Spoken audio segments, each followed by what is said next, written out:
Hello everyone and welcome back to One Autistic Person. Today we're going to be doing the 11th video in the 50 video series that I'm creating that goes through the 50 questions of the Autism Quotient pre-screening questionnaire. The Autism Quotient is is potentially part of the diagnosis process for an autism assessment, and it's done before the main assessment is done, so that the assessor can get a good view of where they think you are in relation to autism. When you're filling out these forms and going through the assessment, one of the things that's always sort of stuck with me is the fact that they have to look at it as a deficit, as it's a diagnosis.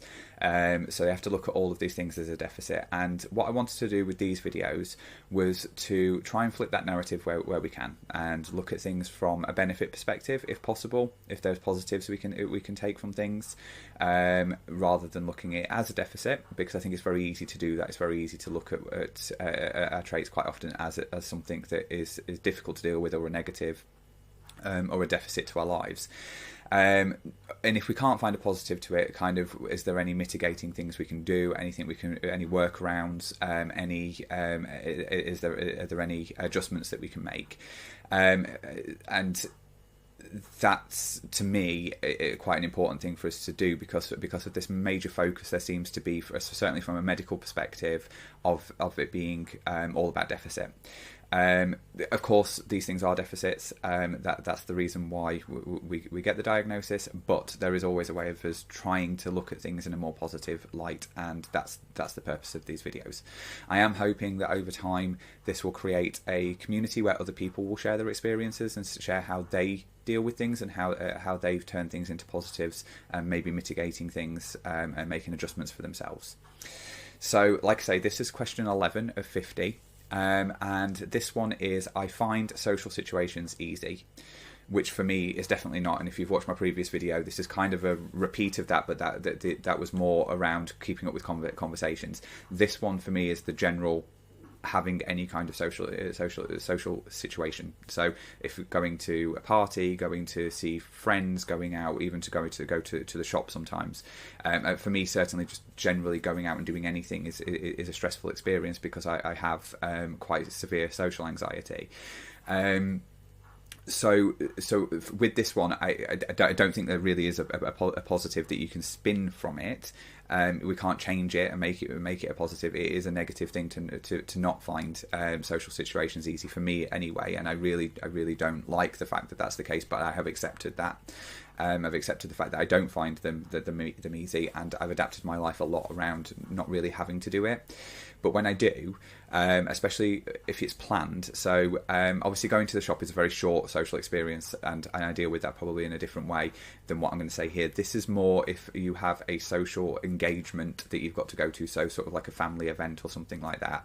And if you do struggle with this, so all I can say is what I personally do. So what I make sure is that I've got time before and time after that event, wherever I possibly can. And usually what I will do before I go to that social event, I will completely throw myself into one of my special interests. So I will sit and play The Sims for a few hours, or I will research. I'll research something. Watch a few Doctor Who episodes. I'll research something to do with roller coasters. I will watch roller coaster videos, or whatever it is that I want to do at that point. Whatever my which of my special interests it's going to be, is likely for me to probably either be The Sims, Doctor Who, or roller coasters, or watching some a TV series that helps me de-stress, and probably just look at how I'm going to deal with the social situation. But it's that giving yourself some time and being kind to yourself before, allowing yourself to have something that you do like doing and that is going to make you feel balanced before, and then during, just taking care of yourself, making sure that you take time out when you need to. Don't try to over push yourself. I'm sure everybody does that already, so just know that you don't need to be all in it if that's not what you feel like you want to do.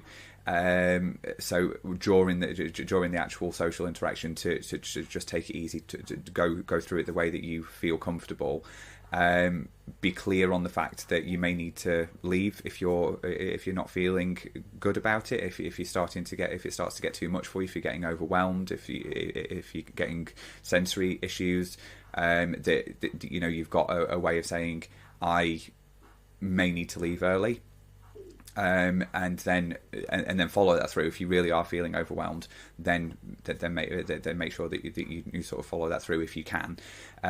Wherever possible, obviously with me, I always take somebody else with me. I never go to a social interaction on my own, a social event on my own, so that I have that support network of me being able to say, I need to go now.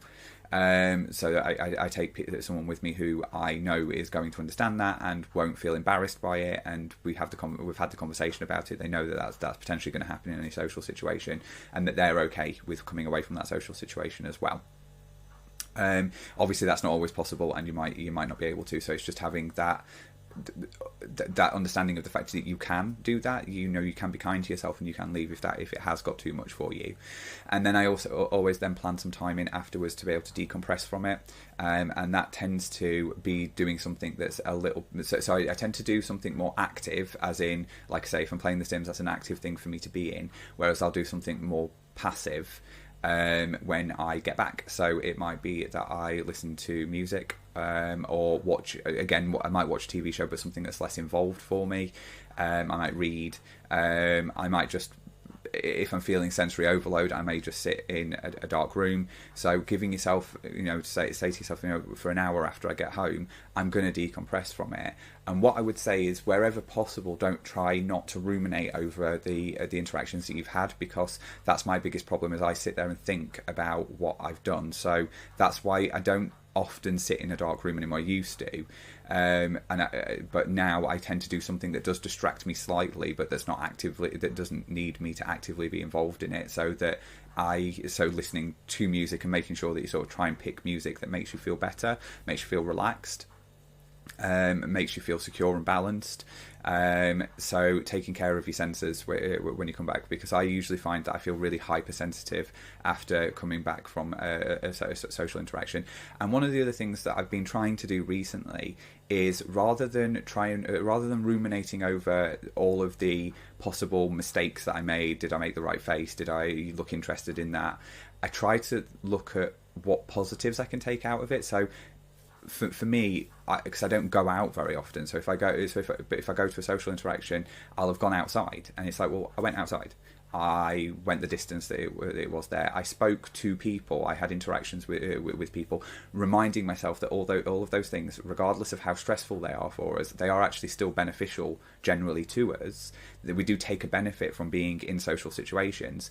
So I know it's really difficult, but that's what I try to do. That's to try to distract myself with something that's a passive thing, so listening to music, like I say, but when I am thinking, trying to sort of like make sure that I'm thinking about the fact that there were positives in that. There's most social interactions, there were positives too. And even if it is that it was an outside event and you were in nature, that you'd walked through some gardens or something. I don't know what it is, obviously, because I don't know what your social interaction was.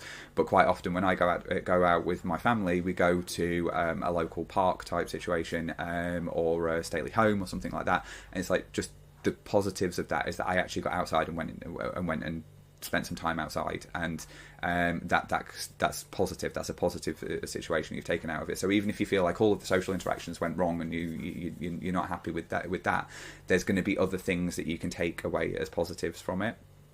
And also celebrate it for yourself. Be happy at the fact that you did it. You went out and you did something that's really, really difficult for you, and you should tell yourself and remind yourself that was a big thing for you to do, and you deserve the fact that you're going to reward yourself. I mean, it might be that you eat your favourite food, or you know when you come back you're going to have your safe food, the thing that really makes you feel better, or stim when you come back. Play with your stimming toys. That's what I do as well quite often. Is when I come back from work, is I will take the time to use my stimming toys to make myself feel more regulated. So make sure you've got that time, is basically what I'm saying, to sort of self-regulate yourself afterwards, and understand that you probably are going to need that.